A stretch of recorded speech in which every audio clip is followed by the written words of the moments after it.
Bom, vamos voltando então, pessoal. Ainda ouvindo Coming Up do Paul McCartney, só que agora a versão de estúdio, né?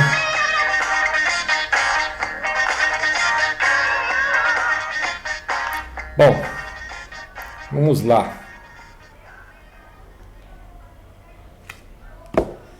Vamos continuar aqui com a nossa aula. Comunicação cliente-servidor. Agora a gente está falando de processos que eles podem estar em máquinas diferentes, tá? Eles podem usar esses mecanismos aqui estando na mesma máquina, né? Mas esses mecanismos eles são feitos para comunicação em máquinas diferentes, tá? Inclusive, aí você pode ter até sistemas operacionais diferentes, tá? Então você pode estar rodando Windows numa máquina, Linux em outra, e você pode fazer essa comunicação porque é um protocolo padrão, tá bom? E aí essa coisa do cliente-servidor, assim, pode ser duas máquinas que... o que caracteriza o cliente e o servidor? O cliente é o que está pedindo alguma coisa e o servidor é o que vai atender a solicitação, tá? Então pode ser duas máquinas comuns que num momento uma manda mensagem solicitando alguma coisa, a outra depois... Os papéis podem se inverter, tá bom? É que esse negócio de cliente-servidor é porque geralmente tem sistemas que eles são assim mais definidos, né? O papel de cada máquina é mais definido. Então, aquela máquina só funciona como servidor. Aí a outra máquina ela só atua como cliente nessa comunicação, né? Então, por isso que isso está colocado aqui, mas eu só estou fazendo essa ressalva porque para trabalhar com socket, o RPC, o RMI, você não necessariamente estar numa arquitetura cliente-servidor aí nesse sentido que eu estou falando, tá? Então vamos ver o que são essas coisas aí, né? Então vamos começar do socket, que é o mais simples. Socket é definido como uma extremidade para a comunicação. Então para haver a comunicação você precisa de dois sockets, né? É a concatenação de endereço IP e porta, tá? Então isso aqui é um socket, ó, endereço IP 161.25.19.8 é o IP, dois pontos a porta, tá? Então é a porta 1625 no host, que é esse IP aqui, tá bom? Então porque um host ele tem várias portas, então você pode ter vários processos se comunicando. Vamos supor que tem duas máquinas, tá? Máquina A e máquina B. Eu posso ter vários processos diferentes se comunicando, só que em portas diferentes, para não atropelar o outro, né? Então, portas diferentes. A comunicação acontece entre um par de sockets.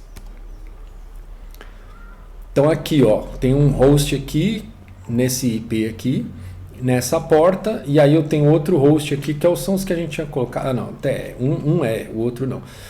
Aí aqui está o outro socket, aí você consegue fazer a comunicação, tá bom? Então, numa ponta aqui, ó, eu tô nessa porta.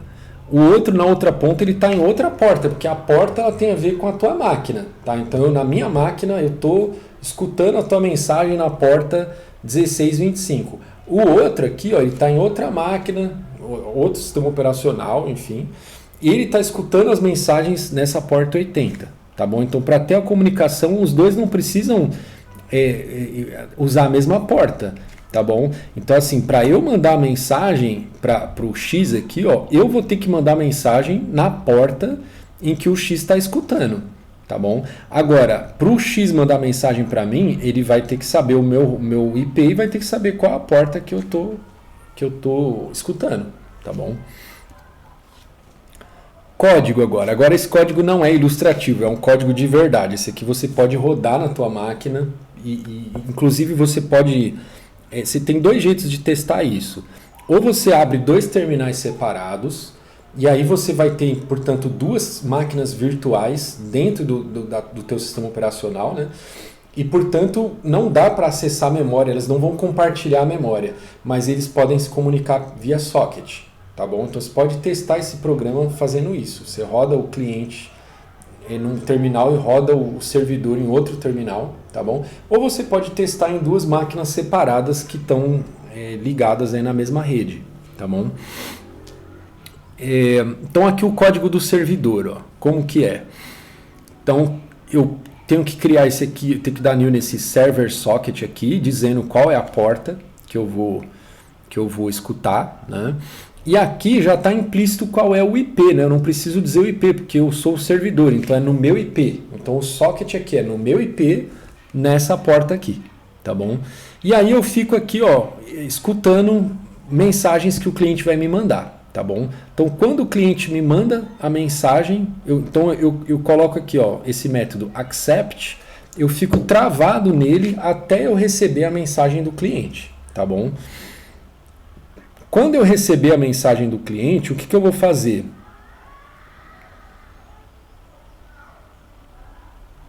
Eu vou simplesmente eu vou criar uma data e vou mandar para o cliente, tá bom? Porque o nosso código de buffer lá, o produtor fazia isso, né? Ele ficava criando datas e mandando lá, né? Para o buffer. Aqui o servidor, ele é como se o cliente, toda vez que ele fosse falar com o servidor, ele está querendo um objeto data. Né? Mas podia ser qualquer coisa, podia ser um processamento aqui mais complicado, tal, né? Você pode ter uma máquina lá no teu sistema que ela é mais poderosa do que as outras. Aí quando você tem alguma coisa mais pesada para fazer, você manda lá para o servidor, ou então servidor de arquivos, enfim, tem uma série de motivos aí para você ter um servidor aí. E aí então é isso, ele vai lá, pega o output stream desse socket aqui do cliente, né? E aí ele escreve lá nesse output stream a data, né? E na verdade é uma string, né? Então não é o objeto data, porque agora a gente está passando as coisas por socket, né? Então não tem como, você não sabe o que está do outro lado. Eu até falei para vocês, para comunicar via socket, eu posso fazer um programa em Java conversar, por exemplo, com um programa em C, tá bom? Porque ele está saindo da camada do programa e está passando pelo sistema operacional e passando pelo protocolo TCP/IP da rede, né? Então tem um formato padrão, é o que está sendo passado pela mensagem, e esse protocolo também de socket, né, de como funciona a socket, é uma coisa padrão. Então é o sistema operacional que controla isso, né? E aí eu mando a mensagem, o programa que vai ler a mensagem pode estar escrito em C, tá? Não precisa estar escrito em Java, tá? Então eu estou mandando a mensagem de texto aqui para o cliente, estou mandando um texto para o cliente. O cliente depois é que tem que saber ler essa mensagem, tá bom? É claro que assim, no Java eu tenho como serializar um objeto se eu quiser, tá? Então se eu quiser pegar um objeto data e fazer ele se transformar numa string, para ele ir não é nem uma string, é um array de bytes, uma sequência de bytes. Aí eu serializo esse objeto, tem um método lá, é fácil de fazer. Aí você vai ter um write object lá da vida, que aí ele escreve o objeto, e aí depois lá no cliente você consegue ler esse objeto, né? Mas aqui a gente está passando uma string, tá? E aí depois eu chamo close aqui, ó, tá? Para dizer, ó, terminei, o close ele terminou de mandar mensagem para o cliente, tá? E aí eu fico eternamente fazendo isso aqui, escutando mensagem do cliente e devolvendo uma data para ele. O código lá no cliente agora, tá? Aí o cliente tem que saber o IP do servidor, tá bom? Então aqui, se você for rodar na mesma máquina, esse é que você, acho que até que você pode escrever localhost aqui, talvez, não sei, acho que pode. Mas então esse IP aqui é o IP da tua máquina, né? O endereço eu não entendo muito bem essas coisas de rede, tá? Mas tem um IP, o IP da tua máquina na rede, eu não sei direito. Eu sei que tipo, geralmente esse aqui é o IP da tua própria máquina, quando você quer mandar mensagem para você mesmo, né? Eu realmente, assim, eu lembro que quando eu fazia graduação, a matéria que eu mais odiava era a matéria de redes. Então, desculpa aí se eu não sei direito essas coisas de IP, porque, enfim. Então aqui, ó, eu estou falando, ó, o cliente, o servidor que eu quero mandar a mensagem, ele está nesse host e nessa porta aqui. A porta tem que bater aqui, ó. O servidor ele vai escutar a mensagem nessa porta, então eu tenho que mandar nessa porta, tá bom? E eu tenho que saber qual é o IP. Se você quiser testar isso numa rede, aí você tem que ter os dois computadores nessa rede e aí você tem que descobrir qual é o IP da máquina servidor na rede. E aí você coloca esse IP aqui, tá bom? Aí, ó, uma vez que eu tenho aqui a socket, eu vou lá, pego o input stream para ler a mensagem que o servidor me mandou. Então eu fico travado nessa linha aqui, ó. Agora, eu não sei, viu? Faz tempo que eu não mexo com isso. Eu não sei se eu fico travado nessa linha aqui até o servidor me dar a resposta ou se eu fico travado aqui no read line, né? Então, tipo, eu não sei se o código ele vai executando, aí ele, enquanto o servidor, porque vamos supor que o servidor está demorando pra caramba para me responder. Eu não sei qual é a linha que ele fica travado. Eu não sei se ele vai ficar travado aqui no read line ou se ele vai ficar travado aqui. Talvez eu acho que é aqui no read line, tá? Não sei, tá, pessoal? Tem que testar aí, pode fazer o teste aí. Mas em alguma linha ele vai ficar travado aí, só vai sair quando o servidor terminar de mandar a mensagem lá. E aí, de novo, eu fecho aqui o socket, tá bom? Certo? Então é assim que trabalha com socket no Java. Só que socket é um negócio que é meio trabalhoso, né? Porque imagina que assim, deixa eu só dar um bico na minha água aqui.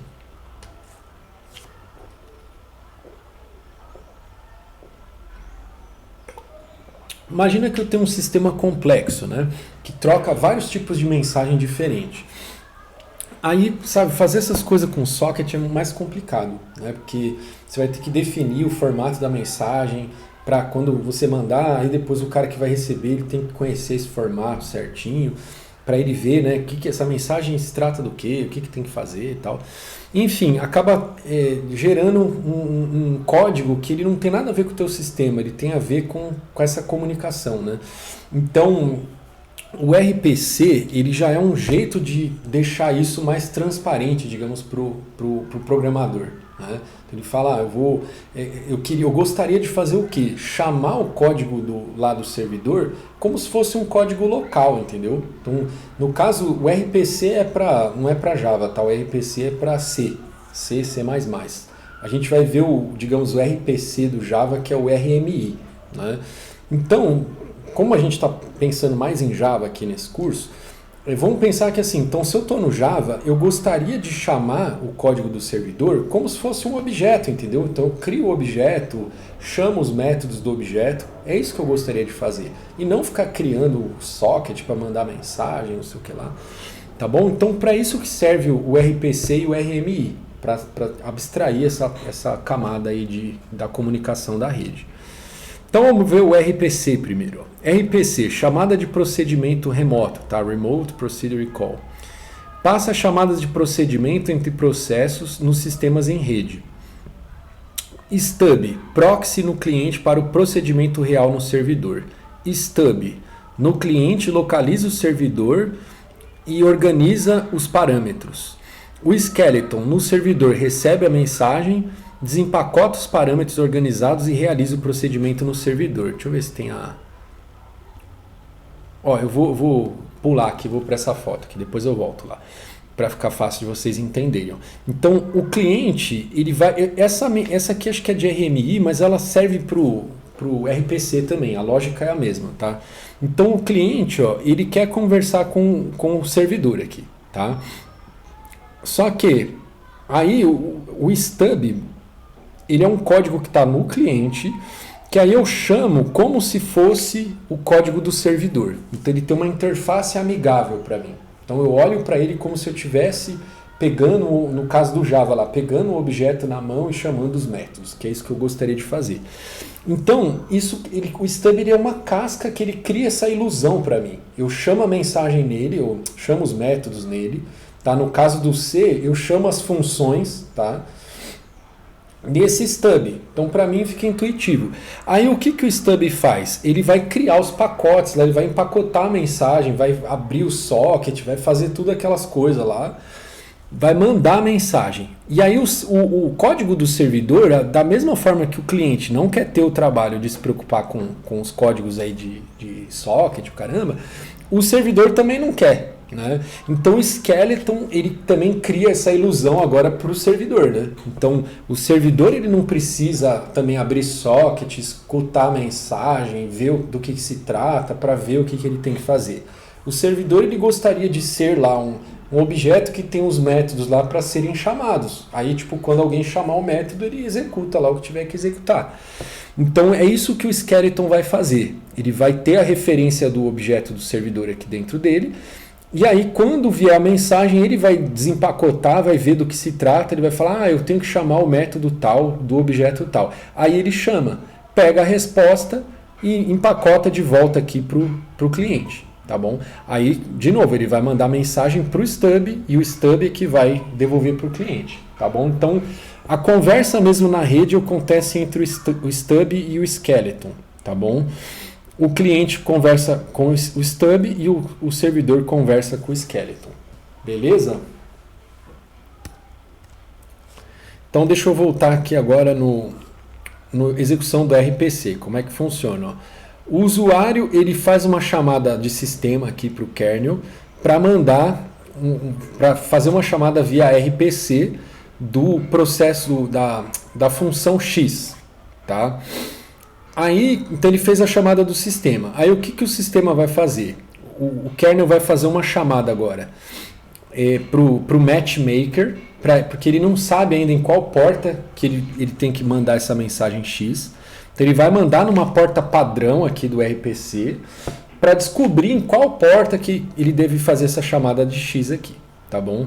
Então aí o matchmaker é que vai falar pro kernel, tá? Ele mandou a mensagem pro matchmaker, o matchmaker vai procurar isso lá, tá? Então quando você vai ter um serviço que vai ficar disponível via RPC, ele tem que ter um jeito de se registrar nesse matchmaker aqui, tá bom?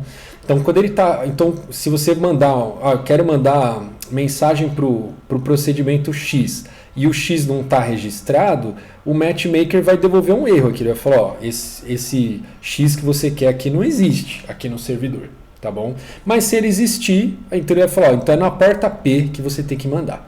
Então ele vai devolver aqui para o kernel. Aí o kernel vai falar, beleza, então é na porta P, então agora eu faço a chamada na porta P, tá bom? Aí então ele está mandando aqui o stub, né? Está mandando aqui para o skeleton na porta P. Aí o skeleton aqui vai fazer a chamada para a função de verdade, que faz o processamento de verdade, para depois devolver para o cliente a resposta, tá bom? Que aí ele vai, na verdade, vai devolver para o stub, né? E aí o stub é que vai devolver para o usuário, certo? E aí o RPC do Java é o RMI, tá bom? Então, Remote Method Invocation, tá? Invocação de método remoto. Então, o mecanismo do Java é semelhante às RPCs. O RMI permite que um programa Java em uma máquina chame um método em um objeto remoto, tá bom? Então, eu estou aqui na minha JVM, tem uma outra JVM, que as duas JVMs podem estar no mesmo sistema operacional, na mesma máquina, mas elas podem estar em máquinas diferentes, em sistemas operacionais diferentes, tudo diferente, tá? Beleza. Aí acontece aqui tudo da forma como eu expliquei antes para vocês. Como que é um código aqui para trabalhar com RMI em Java, né? O que você vai ter que fazer? Ó? Então se fala, qual é o objeto remoto? É o que vai estar no servidor, né? Aquele negócio de fazer data lá, né? Então remote date é o nome que eu criei. Então eu tenho que criar uma interface, tá? E essa interface ela tem que estender remote, tá? Que o remote ele é do RMI, tá bom? Uma interface, né, do RMI. Eu tenho que estender essa interface, tá? E todos os métodos aqui dessa interface que eu estou criando tem que lançar remote exception, tá bom? Então o que vai acontecer? Lá no stub, o que eu vou enxergar é essa interface aqui, ó. Tá? Então lembra que o stub é quem está no cliente, né? Então o cliente ele vai chamar o getDate aqui como se ele estivesse chamando lá no servidor, tá bom? Por isso que eu preciso dessa interface. Aí agora só que depois essa mensagem, esse get, quando o cliente chamar o getDate, o stub vai passar para o skeleton, e o skeleton ele vai ter que chamar esse método getDate num objeto real que faz alguma coisa, né? Então, para isso, eu preciso implementar essa interface remoteDate aqui, tá bom? Esse código ele vai rodar no servidor, tá bom? Aí ele tem que estender essa classe aqui, ó, Unicast Remote Object, tá? E tem que implementar a sua interface aqui de remoteDate, beleza? Aí, beleza, ó, tem um construtor aqui e tem o tal do método getDate, tá bom? Então, isso aqui é o código que é executado no servidor, tá bom? Então, quem vai chamar esse método aqui de fato é o skeleton, tá bom? Então, voltando, ó, de novo, o cliente ele vai ter um stub, que é uma coisa que ele não faz a menor ideia do que é, mas ele vai usar essa interface aqui, ó, para conversar com o stub. Então, o cliente ele vai olhar para esse remoteDate aqui, para essa interface, e vai chamar esse método getDate, como se fosse um objeto local da máquina dele. Só que esse método aqui, ó, na verdade, ele vai ser, quem vai implementar isso aqui, ó, é o stub, né? O stub vai pegar esse getDate aqui e vai mandar a mensagem para o skeleton, tá bom?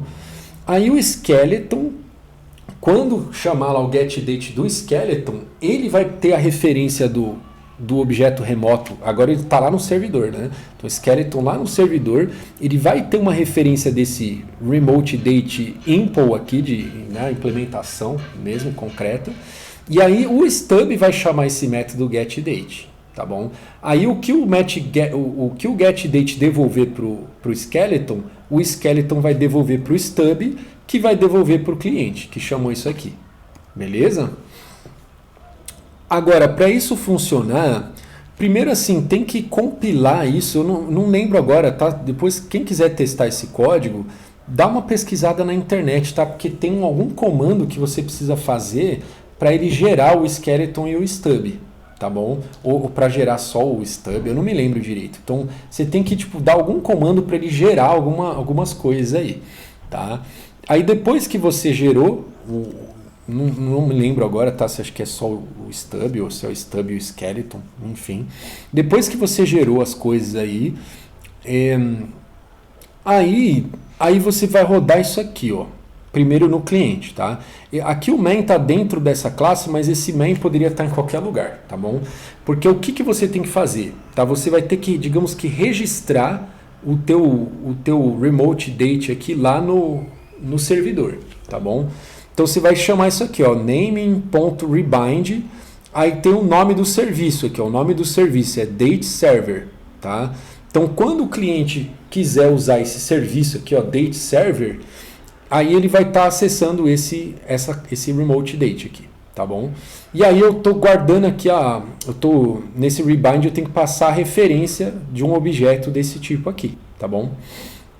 Aí então rodei isso aqui no cliente, rodei isso aqui no servidor, aí tá registrado lá eu também não lembro como que roda, viu? Agora, será que...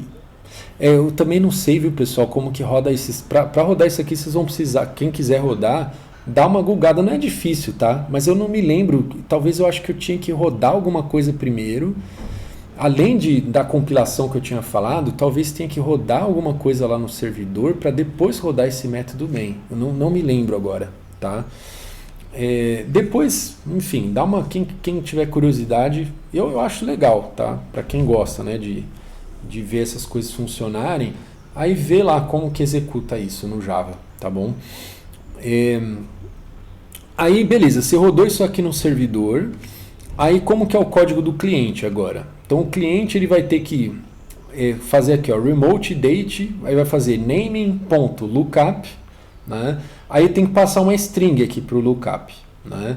Aí o que tem, né? O que tem que ter nessa string?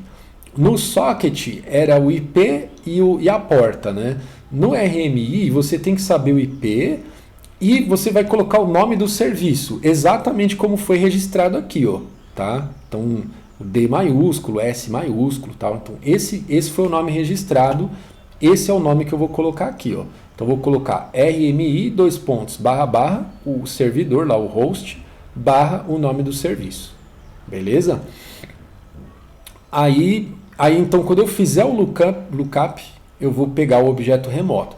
Esse objeto remoto, ele é o stub, tá bom? Ele é o stub implementando a interface remote date. Por isso que eu estou fazendo o typecasting aqui do remote date. E aí eu chamo como se fosse um objeto, né? Aqui para mim isso aqui é quase como se fosse um objeto na minha máquina mesmo, né? Tá bom? Quer dizer, no fundo é, né? O stub é um objeto na minha máquina. Mas fica totalmente transparente para mim como que eles fazem a comunicação entre eles lá na rede. Tá bom? E por baixo dos panos, o que roda lá é socket, tá bom? Então o que está por baixo tanto do RMI como do RPC é socket, tá bom?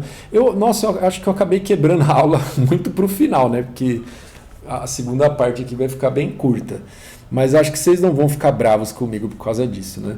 Tá bom? Acho que eu estiquei um pouco demais a primeira parte e a segunda parte acabou ficando curta. Mas é isso, pessoal. Boa semana aí para todos. Abraços aí. Tchau, tchau.